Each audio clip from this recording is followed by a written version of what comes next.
Hey guys, Rivers here, and I've got some cool tech I want to show you today. We're going to take a look at the Minix X8H Android Media Player. Minix also released a new Air Mouse remote control called the M1, so we'll take a look at that as well. I'll be giving away this X8H later in the video too, so stay tuned with some cool tech.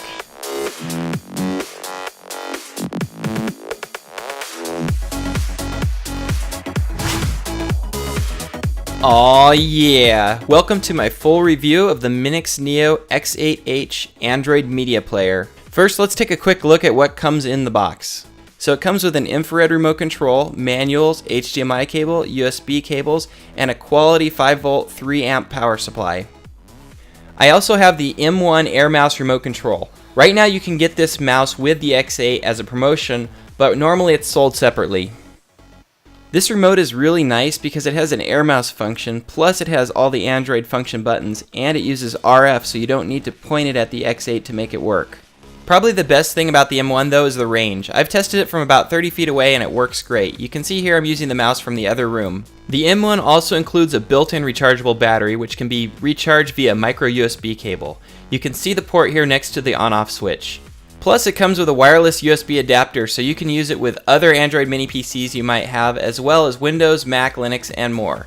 Here you can see it's super responsive in Windows.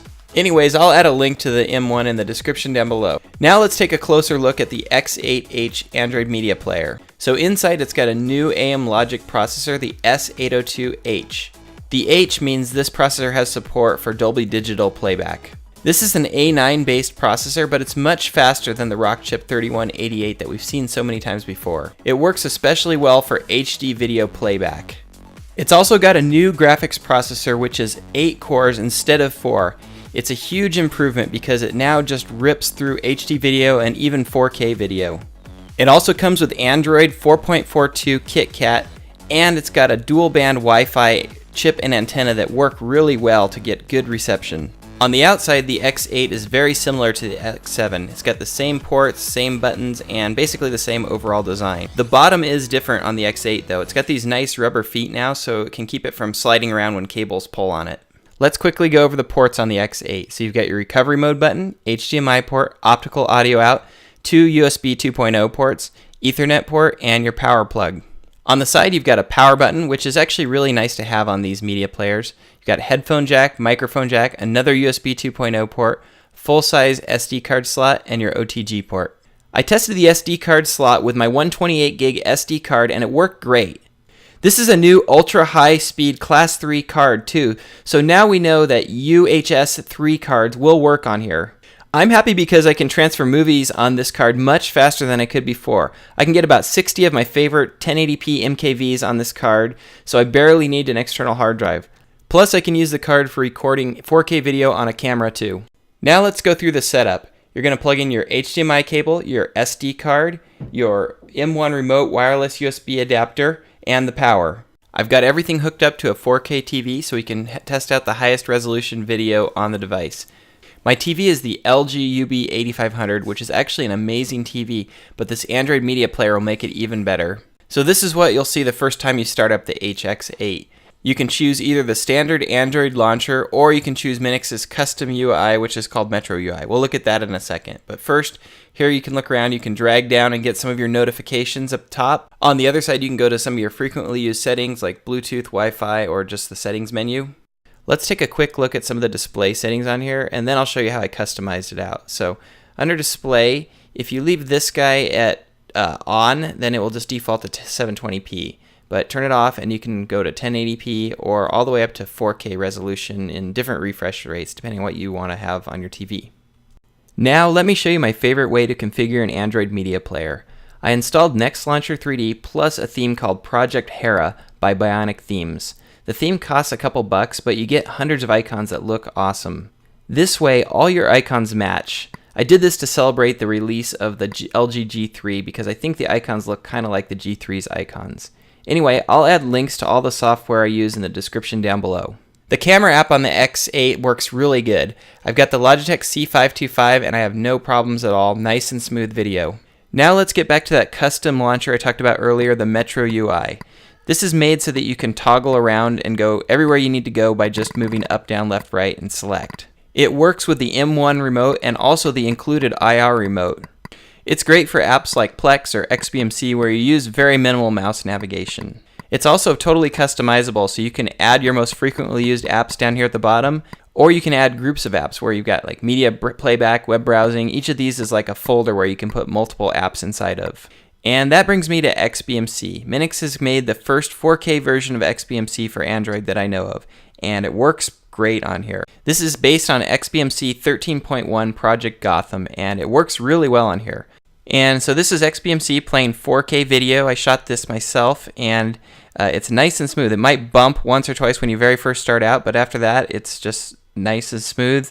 You can see the menus coming up above it don't seem to affect the video playback, which is actually new to me. A lot of the Android media players, when you play, the menus start slowing it way down. Also, I get a lot more playback of audio on camcorder footage and camera phone footage than I did before, and that's probably thanks to the XBMC and also the H version of the S802. This is some 1080p video, and you can see it just plays nice and smooth as the original anyways. Also, I tested this on some Blu-ray ISOs. Basically, I took a Blu-ray I own, ripped it to my hard drive so it looks like an image of the disc, and it played flawlessly on there too. You could see the menus, and the video quality just looked awesome, so ISOs play no problem as well, which is surprising. Here's a quick test with 4K versus 2K. So I've got my new set here, and I'm also using my old 1080p set to compare them. So I've got the camera about 2 feet away on both of them, and you can definitely see some artifacting on the 1080p, and also the pixels, you can make those out much better also. I tried to do both videos on the 4K set, but when I switched it down to 1080p, it still looked damn good. So I don't know if it was upscaling or if maybe it's actually still outputting at 4K because the video is 4K, but I couldn't see any artifacts on that set. But when you get up close like this, you can definitely see the difference. The 1080p just doesn't look near as good. Still looks really good from far away, but close up you can really see the difference.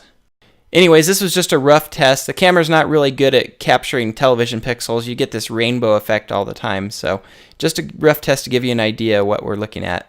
Now I'm going to run a couple quick benchmarks on here. So first we'll take a look at CPU-Z just so we can see how the processor operates. One thing I noticed is it seems to run much more efficiently. Like a lot of times you'll see several of the cores stopped and just one will be working. Also, I've seen it go up to 2 gigahertz, and I haven't seen a lot of the older CPUs do that. Next up, I ran LinPack just to get a quick CPU benchmark, and it's getting about 200 to 250, so running roughly double of what the older version of Android mini PCs were getting. And finally, I ran Antutu just to get a total system benchmark, and I got a really solid 23,990, which is probably one of the best I've ever seen on an Android mini PC. One thing I noticed is when I ran it in 4K mode, Antutu came out almost exactly 1,000 points lower, so 4K does slow it down just a little bit, but it's still really usable and better than other 4K players I've tried. And finally, I wanted to take a look at some screen mirroring on the X8. So I've got my iPad Air here, and it's working through the AirPin software. Works pretty well. It's a bit laggy, and the output is definitely not 1080p, but it does get the job done. To mirror using Android, I used the built-in Miracast app instead of the AirPin software like I used for the iPad. The X8 mirrors a little bit better with Android, and my LG G Pad 8.3 actually mirrors really well. There was a few artifacts when changing screens sometimes, but overall the experience is nice and fast. Minix does a good job of covering the little things, like how they have a faint blue light on here instead of a bright blue light like on the Vega. I know I can just cover the light up with tape, but it's nice that Minix pays attention to details. That just about wraps up my review for the Minix Neo X8H Android media player. It's been a very solid player. I haven't had it lock up or auto reboot a single time while making this review. I've had very few glitches and the performance has been really good. I'll put a complete list of the pros and cons in the video description down below. Actually, there is one more thing before I go. I want to give away the X8 in a contest. All you have to do to enter is be a subscriber to Some Cool Tech on YouTube and add a comment down below.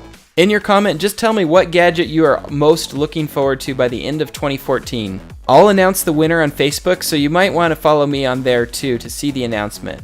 I'll choose the winner as soon as I hit 30,000 subscribers. A big thanks to Minix for providing this awesome player for the contest.